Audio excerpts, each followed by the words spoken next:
Hey guys, welcome back to Mass Effect. Uh, we are gonna continue the Codex series. Uh, I'm just reviewing some notes and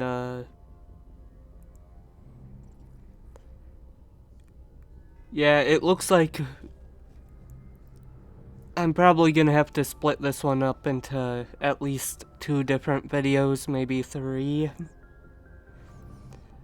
There's just a lot of secondary Codex stuff, so let's get right into it, I guess. And if you're wondering, yes, I have been deliberately pushing this off for quite a while. Okay, so let's see, what do we have? Uh, okay, this one should be good. Okay. We have alien council races. Asari culture. Because of their long lifespan, Asari tend to have a long view, not common in other races.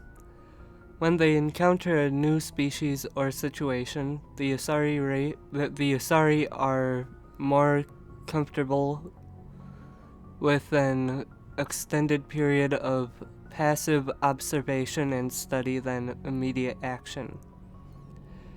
They are unfazed that some of their investments or decisions may not pay off for decades or centuries. Matriarchs can seem to make incomprehensible decisions, but their insight is evident when their carefully laid plans come to fruition.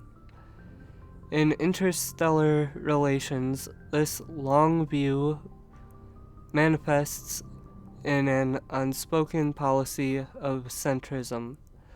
The Asari instinctively speak to maintain stable balances of economic, political, and military power. Traditionally, Asari spread their influence through cultural domination and intellectual superiority. They invite new species of advanced development to join the galactic community, knowing that their ideals and benefits will inevitably influence the existing culture. Okay, now let's hope my pen works here. Okay, it does. Next we have Solarian's League of One. Also, if you can't tell, I'm having a rough day when it comes to speaking. So, you'll probably hear me mess up quite a few times. I know I did a couple times in the last reading, so a little bit late now, but yeah, speaking is not my strong suit today. Anyhow, before they joined the Citadel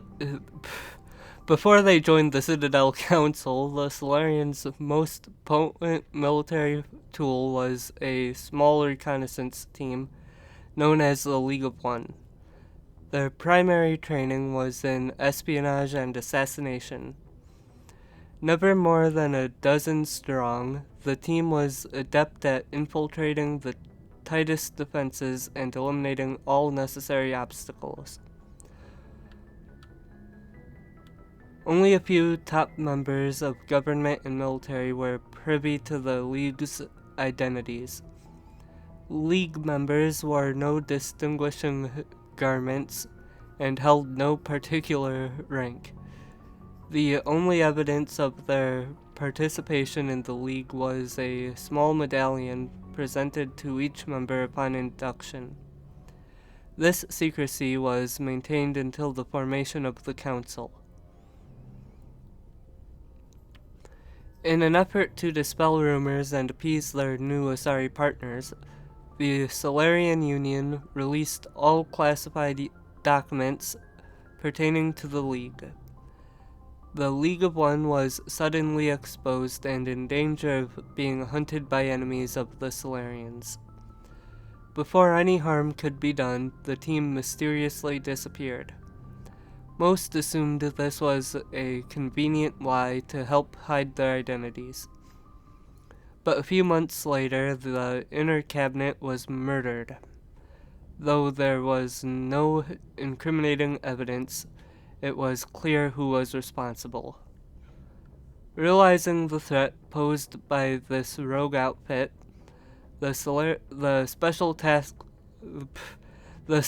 Tasks Group dispatched a team of hunters. When they didn't return, the STG dispatched 10 of its brightest operators with broad discretionary powers. Only 2 returned. They reported no evidence of the League. No further incidents were reported, and it was assumed the League was wiped out. Some recently declassified documents, however, have suggested there may have been a 13th member who eluded the Solarian military. Okay, let's see, there it is. Okay, next we have Turian's culture. While Turians are individuals with personal desires, their instinct is to equate the self of the group and set aside personal desires for the good of all. Turians are taught to have a strong sense of personal accountability. The Turian honor that other races find so remarkable. Turians are taught to own every decision they make, good or bad. The worst sin they can make in the eyes of their people is to lie about their own actions. Turians who murder will try to get away with it, but if directly questioned, most will confess the crime. Turians have a strong inclination toward public service and self-sacrifice, so they tend to be poor entrepreneurs. To compensate, they accepted the mercantile Volus as a client race, offering protection in exchange for their physical expertise. The Turian military is the center of their society. It is not just an armed force, it is an all-encompassing public works organization. The military police are also the civic police. The fire brigades serve the civilian population as well as military facilities.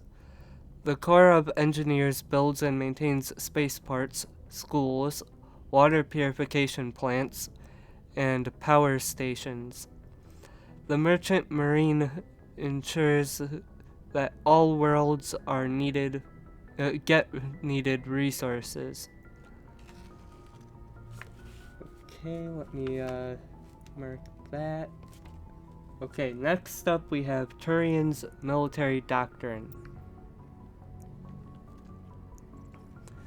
Although they lack brutality in the brutality of the Krogan, the skill of the Asari, and the virtuosity of the humans, the Turian military has formidable discipline. Officers and NCOs are lifers with years of field experience. Enlisted personnel are thoroughly trained and stay calm under fire. Turian units don't break. Even if their entire line collapses, they fall back in order, setting ambushes as they go. A popular saying holds, "You will only see a Turian's back once he's dead." Boot camp begins on the 15th birthday. Soldiers receive a year of training before being assigned to a field unit. Officers train for even longer. Most serve until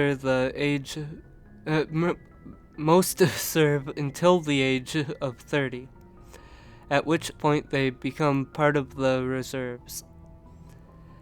Even if they suffer injuries preventing frontline service, most do support work behind the lines. Biotics are uncommon. While admired for their exacting skills, biotics' motives are not always fully trusted by the common soldier. The Turians prefer to assign their biotics to specialist teams called cabals. Command and control is decentralized and flexible. Individual squads can call for artillery and air support. They make extensive use of combat drones for light duties and practice combined arms.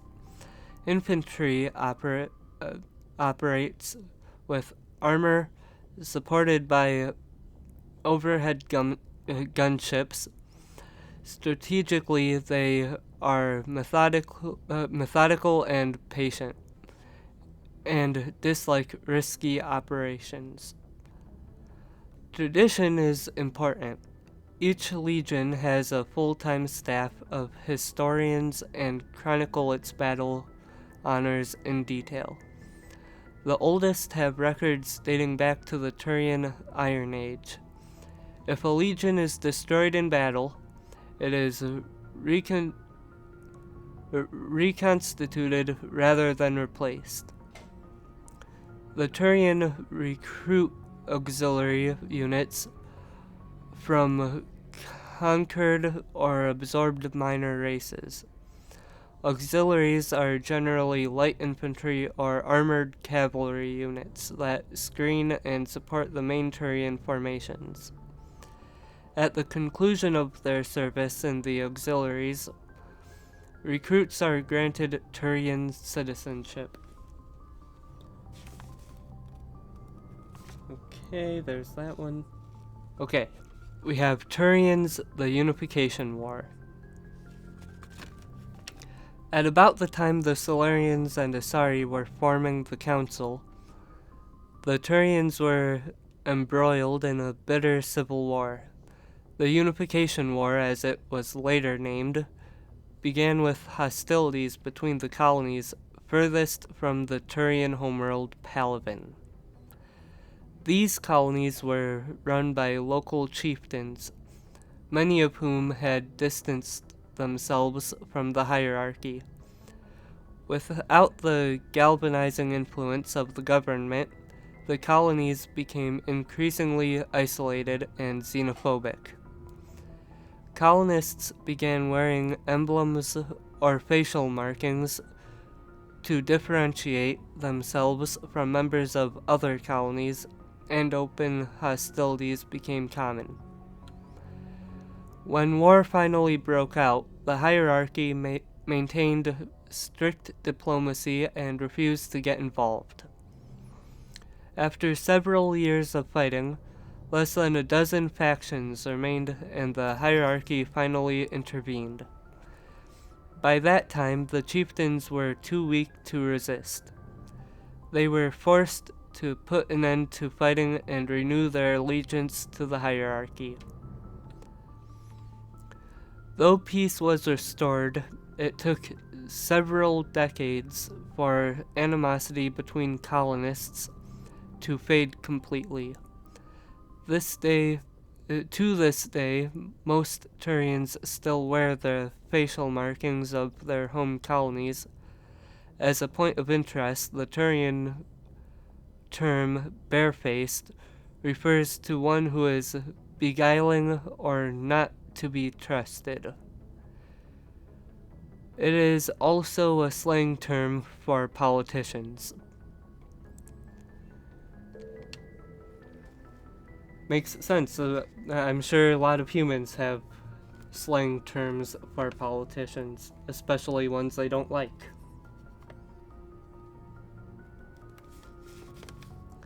In any case, we're going to aliens, extinct races,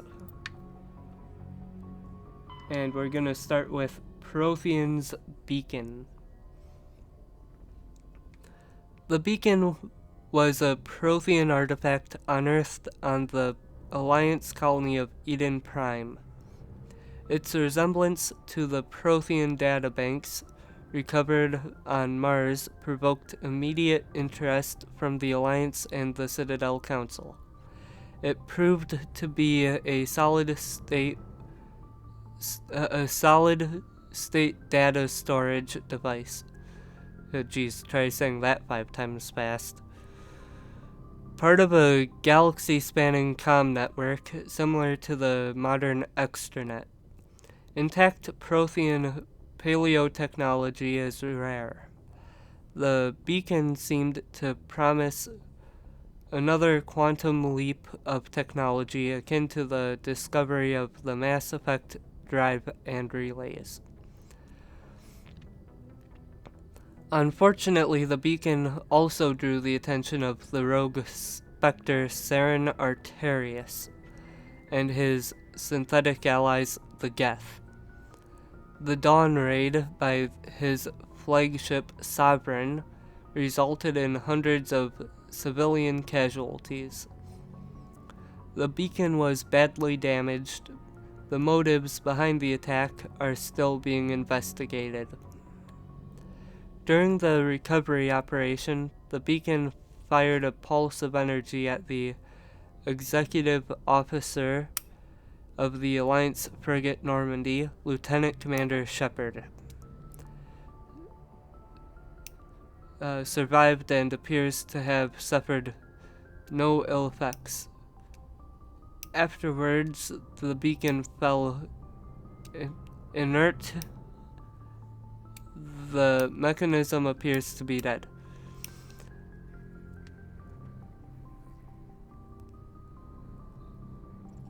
I hope I pronounced the one word right. And also I lost my place after I said Shepherd. If you're wondering why there was a pause, that would be why. Anyhow, we're gonna be going to Prothean's cipher. The Prothean beacon downloaded its knowledge into Lieutenant Commander Shepard on Eden Prime, causing confusing dreams and visions. While the imagery is becoming clearer in time, the meaning of the beacon communication remains elusive. It has been suggested that Prothean data recording is highly dependent on a certain point of view. What Carl Jung, I hope I'm pronouncing that word right, or that name right, I should say, described as the collective unconsciousness.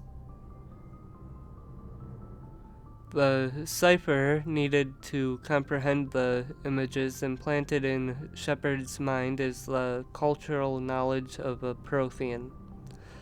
The archetypes, biological instincts, and common experiences universal to the race. Since the Protheans have been dead for millennia, it may be impossible to acquire this cipher.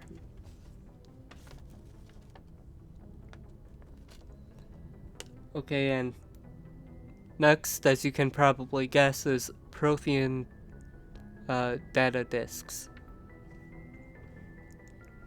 Despite all the evidence confirming the existence of the Protheans, little is known about their culture and society.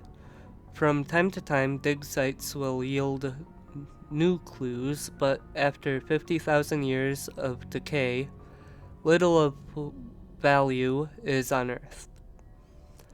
Recent research has focused on the discovery of Prothean data disks. On their own, they are frail and rarely found in one piece.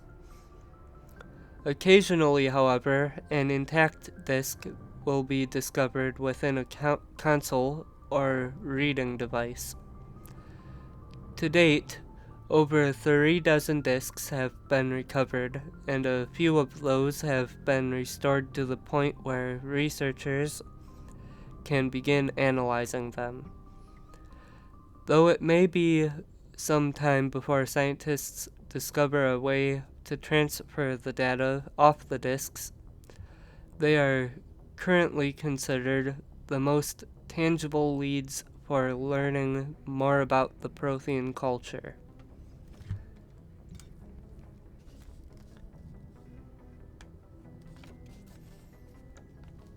Okay.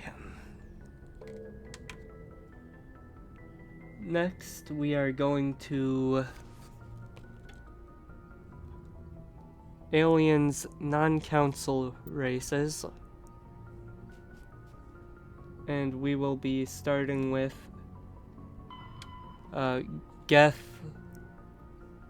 Armatures. I think that's how you pronounce that. I hope that's how you pronounce it because that's how it looks like it should be pronounced.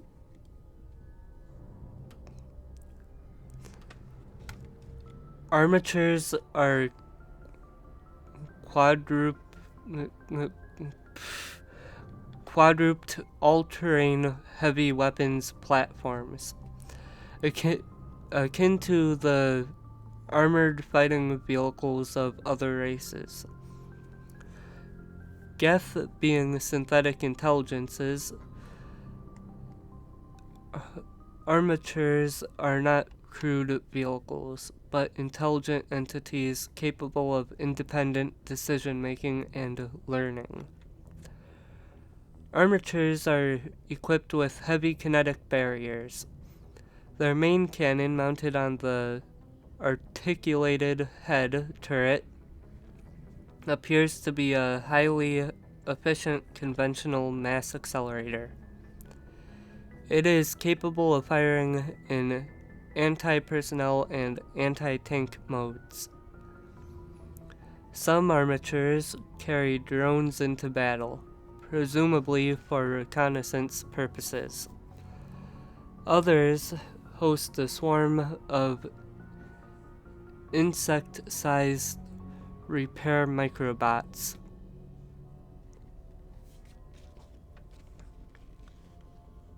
Next we have Geth Hoppers.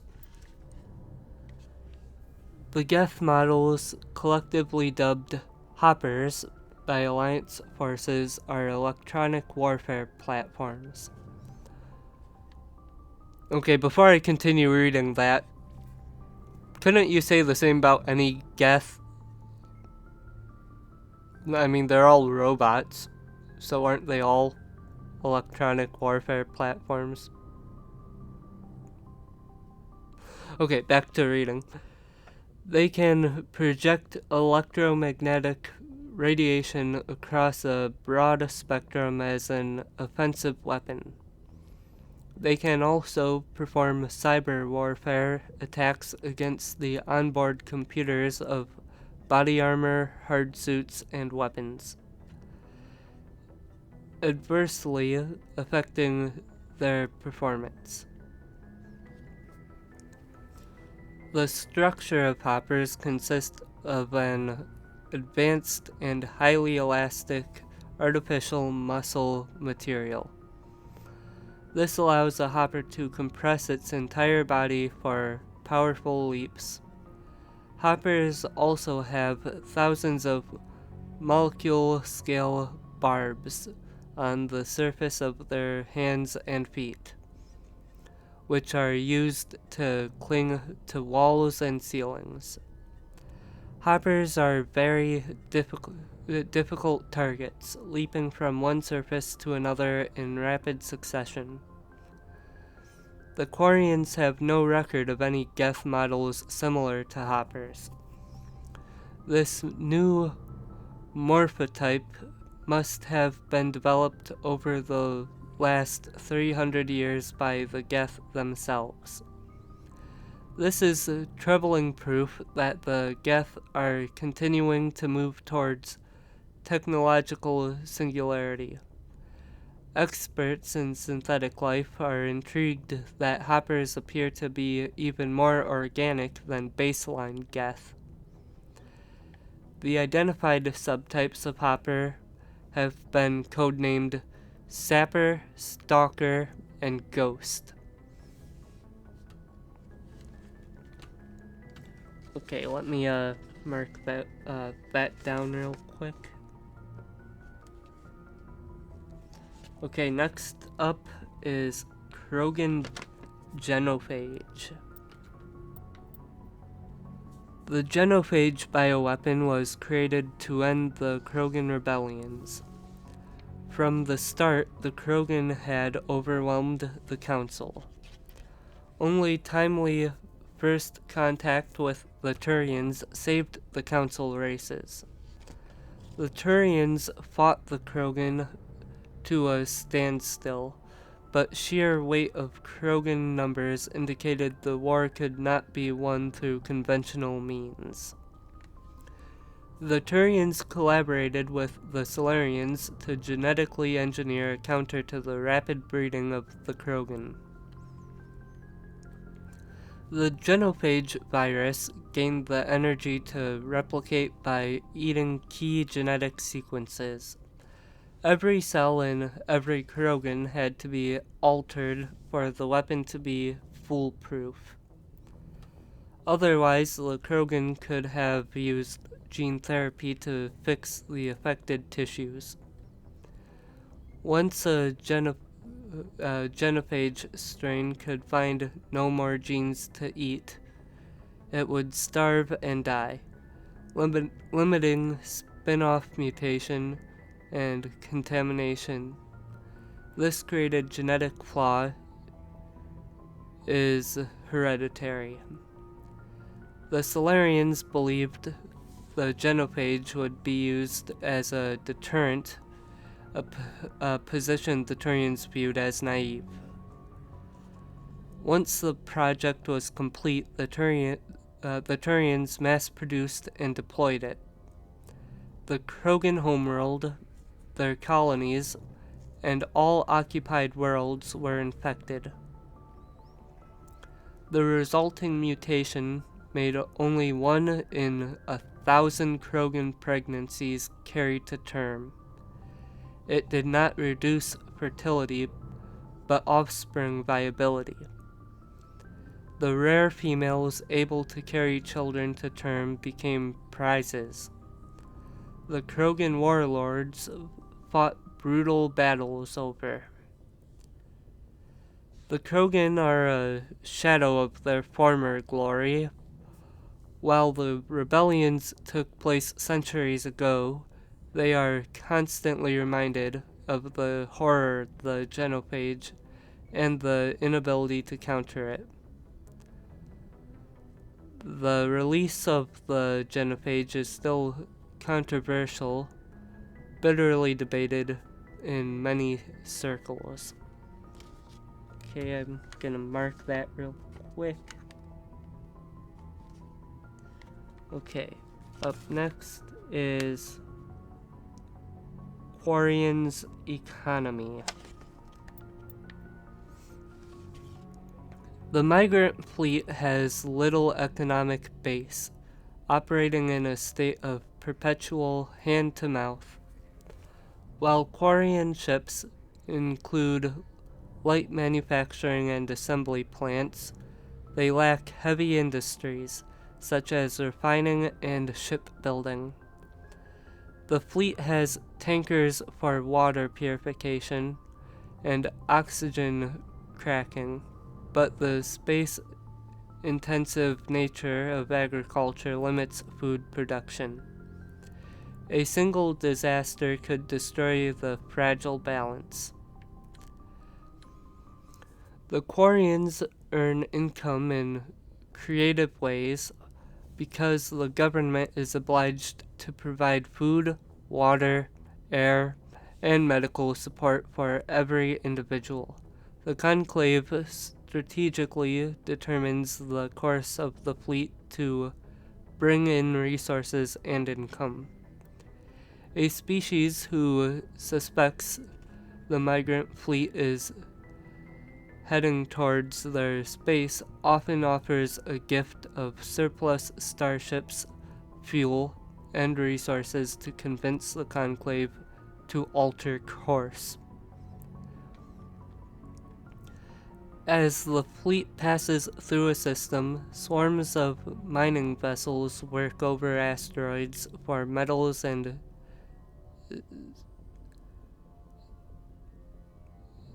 siliceous materials and cometary bodies for water, ice, and organics. If you can't tell, I couldn't pronounce some of those words. Quarian miners are adept at locating and strip mining space-borne resources. This sparks conflict with corporations already working the system. Large mining concerns spend millions on lobbyists and public relations, portraying the Quarians as locusts, devouring the resources of a system before moving on. The greatest asset of the Quarians is their rarefied skills. Most are experienced miners due to their life of perpetual salvage and repair. They are skilled engineers and technicians. More than once, the very corporations that lobby against the Quarians have made backroom deals with the fleet, arranging for skilled Quarians to fill space engineering jobs that other species would demand higher wages for. Quarians are widely hated among the working classes. The Quarians are coming to take our jobs is a common response to the fleet's approach.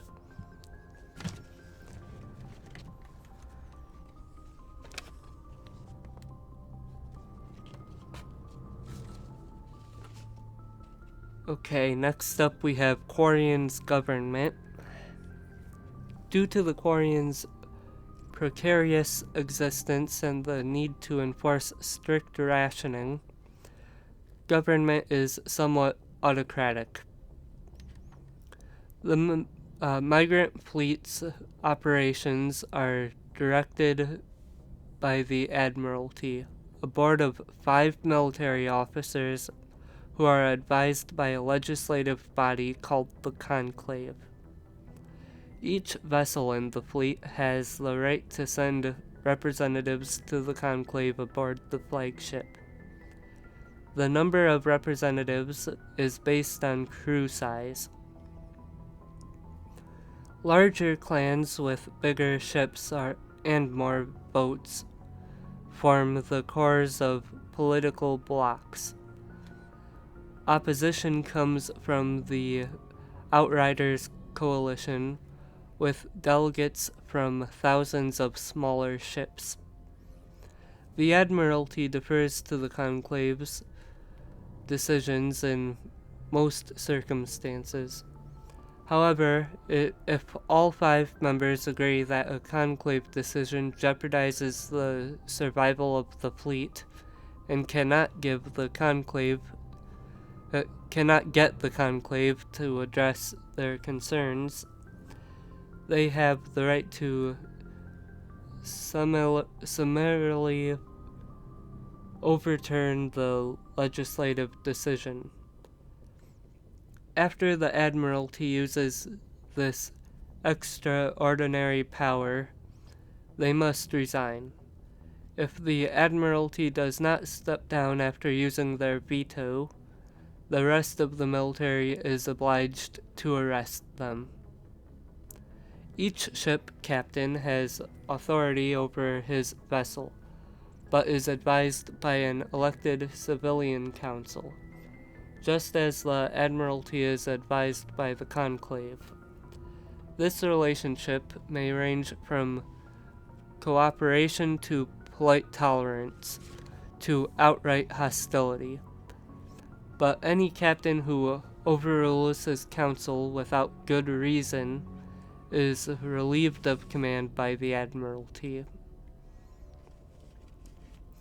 Many Quarian ships are owned by clans who pool their resources to purchase used vessels from private sellers. Large ships are prestigious for big, rich clans, but a small ship means status for a small clan with enough personal wealth to afford a private vessel. Clan vessel captains are not subject to dismissal by the Admiralty. Abusive captains are a family problem if they do not disrupt the operations of the fleet.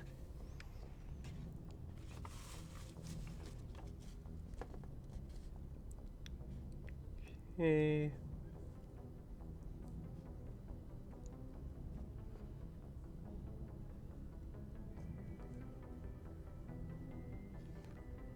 I just realized that I have the wrong thing written down here. That was actually Quarian's government. I might have called it Quarian's military earlier before I read everything.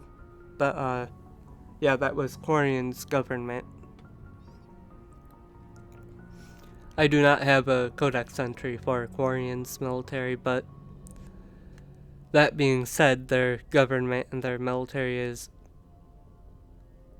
so connected that they're basically the same thing. Regardless, next up is Quarian's migrant fleet. The migrant fleet is the largest concentration of starfaring vessels in the galaxy, sprawling across millions of kilometers. It can take days for the entire fleet to pass through a mass relay. When the Quarians fled their homeworld, the fleet was a motley, or motley, I don't know how you pronounce that, it's one or the other, aggregation of freighters, shuttles, industrial vessels, and the odd warship. After 3 centuries, all have been modified to support larger crews as comfortably as possible. As the Quarians achieved stability, they began weeding out the ships least suitable for long-term habitation, selling them and pooling the money to buy larger and more space-worthy hulls. This process is ongoing as vessels wear out and break down. While some ships enjoy dedicated cabins with full privacy and sanitary facilities, many more are former freighters whose cargo bays and containers are pressurized and divided into family spaces using simple metal cubicle bulkheads. The Quarians enliven these austere spaces with colorful quilts and tapestries, which also help muffle sound. The day-to-day operations of the fleet traffic control station, keeping supply distribution, and so on, are under military jurisdiction. Though ship captains have the authority to deviate from their assigned positions and may leave the fleet at any time, they are assumed to do so at their own risk. As the migrant fleet moves around the galaxy, many ships split off to pursue individual goals, returning days or years later. Okay, now I dropped my notes, so... okay, which side of this? Okay, this one is secondary. Okay, let's see.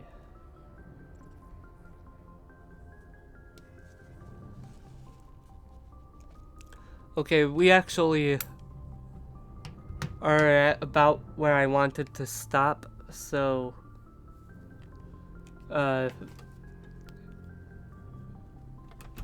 expect a part 2, as I said. Maybe even a part 3 to this episode of the secondary Codex. And to be fair, this is this is a video that I put off doing because I don't like to read. I'm not very good reader. I tend to lose my place and say the wrong word when I read out loud. So I don't like reading out loud, so I was putting this episode off because of that. And that's not good of me, so I'll try to be better about that. Hopefully I'll be able to put another video out tomorrow. But I should probably start wrapping this video up. If you like this video, click the like button. Disliked it, dislike button. To subscribe if you feel so inclined. If you do subscribe, make sure you click the bell to stay notified on any new videos that may or may not come out. I've heard somebody was having a problem with their notifications. He said he doesn't know if it was something on his side or something on my side, or if I was releasing new videos and he just couldn't see them, or what the deal was. So he called me and told me about it, and I said, no, I haven't released any new videos, so it's probably on YouTube and they'll probably fix it when they find out about it.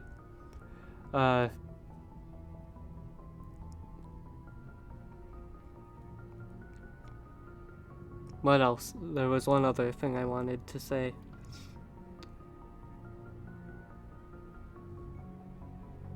Oh yeah, make sure you share this video with anyone who is interested in Mass Effect, or even for this particular video, like the in-game history of